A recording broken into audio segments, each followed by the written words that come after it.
It's time for Declare Your Independence with Ernest Hancock. Believe me when I say we have a difficult time ahead of us. But if we are to be prepared for it, we must first shed our fear of it.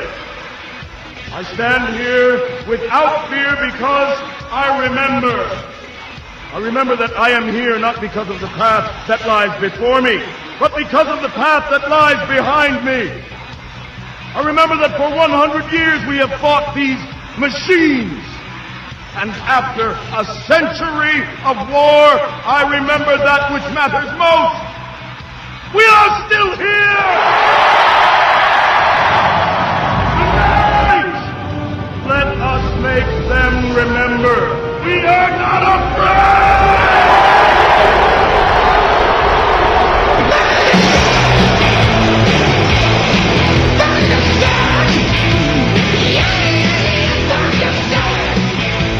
Oh, Thunderstruck here on Declare Your Independence with me, Ernest Hancock here in beautiful Arizona from the beautiful studios of Freedoms with an S, freedomsphoenix.com. Now we're doing our series on leading up into the Freedom Summit. Guess who we got coming? Oh, we got, well, he looks like Brad Pitt. It's Stu Crone. Stu Crone is going to be speaking. He's been a longtime friend of Mark Victor and I. And in fact, the first Freedom Summit that we had was with, Stu Crone as one of the three partners. We started off with Stu, and he's like, hey, man, you guys might wind up in jail. You know what? You guys can do that without me. So what happened is Stu has been a big security internet woohoo. Can we say some of the companies that you've worked for, Stu?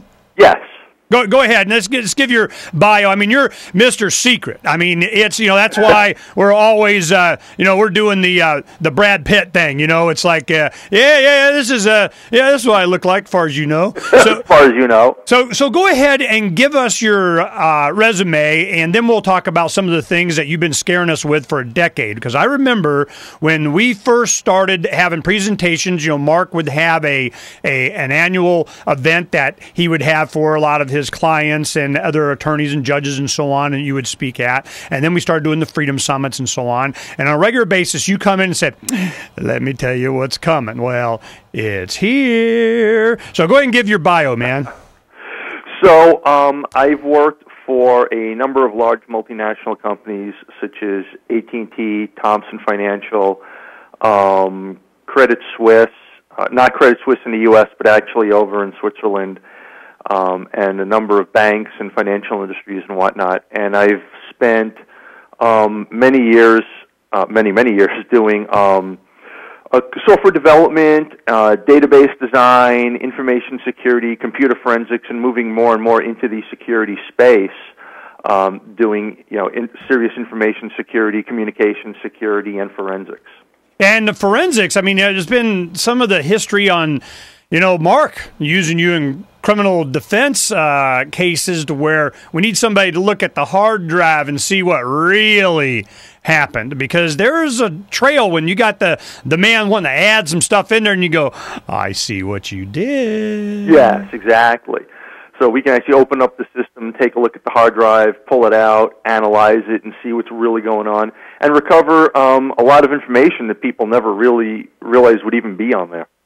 Well, go ahead and tell us what some of the things that you predicted 10 years ago and what we have to look forward to now. Because I'm telling you, a lot of the people, if you have not heard Stu Crone speak, and he's going to be at this year's Freedom Summit, freedomsummit.com. And those of you that are listening, make sure when you go register that you pick student, so you get the discounted price. It's $175, for those that know to select student, and you save a bunch of money.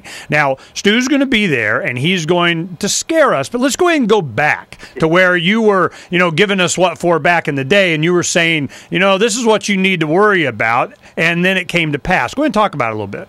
So there are actually a number of predictions that I made 10 years ago that unfortunately have come to pass. One of them was red light surveillance cameras. Under the guise of putting cameras in intersections, what we found is that the cameras actually record continuous video and have the entire intersection under continuous surveillance. So everyone walking, driving, even if they're not engaged in any sort of criminal activity, is being continuously surveilled. Okay, now how do they use that? I mean, it's continuous surveillance of these video cameras like we had here in Arizona on the freeways and so on. A lot of people thought that they were just snapshots. Well, right. You were warning and it became common knowledge later here in Arizona that, look, these aren't snapshots. They're continual video surveillance that's being archived. And how would they use that kind of information?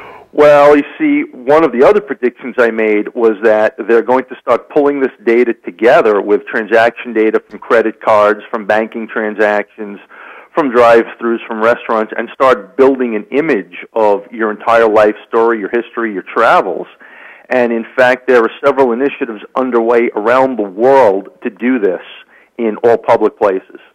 I remember there was a program that they had to where officers would go around parking lots and they would just scan license plates, and then all of a sudden, boom, hey man, doesn't have insurance. This guy's registration's not current. Whatever is a warrant out for him, something, and they were able to issue tickets just by driving through parking lots, even though they're private parking lots. And I remember after you had talked about this at the summit, there's a good friend of mine that worked for another IT internet place, and he remembers having human resources coming to them, having a meeting of all the employees, and they said this. They go, if you're from out of state and you moved here and you have an out-of-state license plate on your vehicle out there, because a lot of people, they moved or they really live somewhere else, or they only part-time reside here, or they didn't want to have to pay the high taxes and they're from a state that to register their car it was cheaper.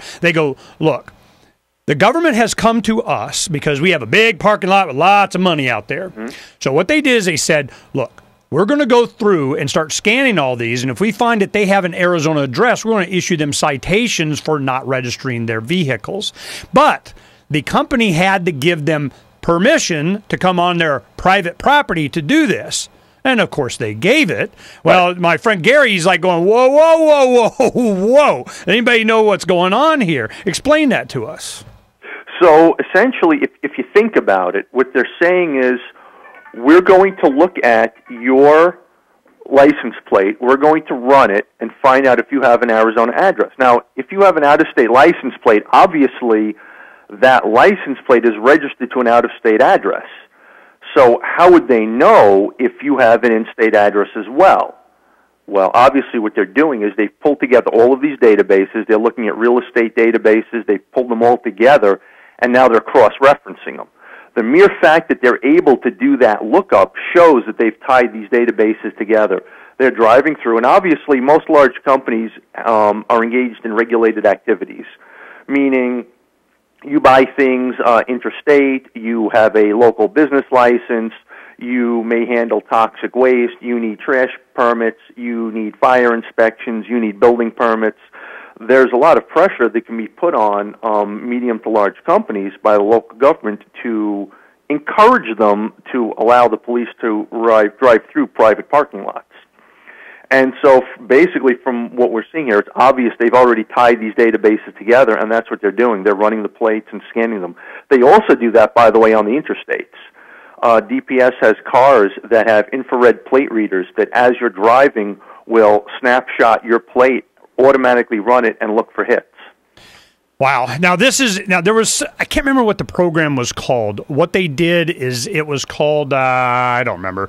But what it was is that there is a person of interest database. If they put in a name, anything associated with that name, which would be your license plate as you're driving around on the highway, it would go back and look for every hit that they had on these continuous video surveillance of the speeding cameras. They weren't cameras, they were continuous video. So tell us what you know about that. Oh, that's a good thing to hit on. Yeah, that's right. You're going to have to wait for the answer on that one. Stu Crone, IT extraordinaire forensics in court, taking care of big like Intel, protecting them from the evil hacker guys out there. The boy has got skills. We'll be right back here on Declare Your Independence with me, Ernest Hancock, and Stu Crone, talking about That was just what he was saying before we had to worry about what we got to worry about now.